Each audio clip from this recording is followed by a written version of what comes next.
విజయంతో పాటు వినయం కూడా కలిసి రావాలి అని చెప్తుంటారు పెద్దలు. విజయం తాలూకు గర్వాన్ని నెత్తికెక్కించుకోకుండా ఎన్ని విజయాలు వస్తే అంత తలొగ్గి ఉండడమే అసలు సిసలైన విజేత లక్షణం.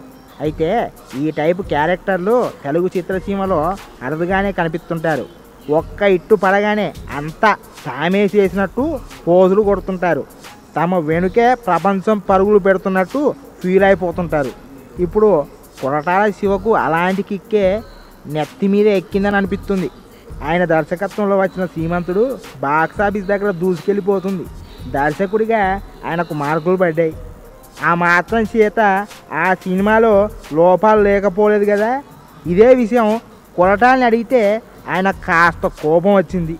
తలతిక్క సమాధానాలతో పాత్రికేయుల్ని కాసేపు తికమక పెట్టడానికి ట్రై చేశారు ఆయన. ఆదివారం హైదరాబాద్లో శ్రీమంతుడు ప్రెస్ మీట్ జరిగింది. కన్న కొడుకు ఎక్కడికి వెళ్ళాడో ఏం చేశాడో తెలుసుకోవాల్సిన బాధ్యత తండ్రికి ఉండదా? ఆ పాయింట్ని ఎందుకు మిస్ అయ్యారన్న ఓ పాత్రికేయుడి ప్రశ్నకు కాస్త వెటకరంగా ఇంకాస్త ఘాటుగా సమాధానం ఇచ్చాడు కొరటాల. అలాంటి సీన్లను చేరిస్తే సినిమా 9 గంటలు అవుతుందండి, అంత అవసరమా అని ఎదురు ప్రశ్నించాడు. మరో ప్రశ్నకు రైతు కూలీలు ఊరు వదిలి వెళ్ళకూడదు, వెళితే నేనైతే కొట్టేపుతాన్నాడు.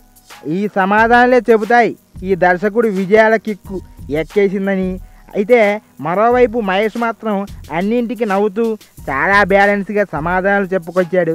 సూపర్ స్టార్లు ఊరికే అవుతారా? ఈ విషయం కొరటాల ఎప్పుడు తెలుసుకుంటాడో.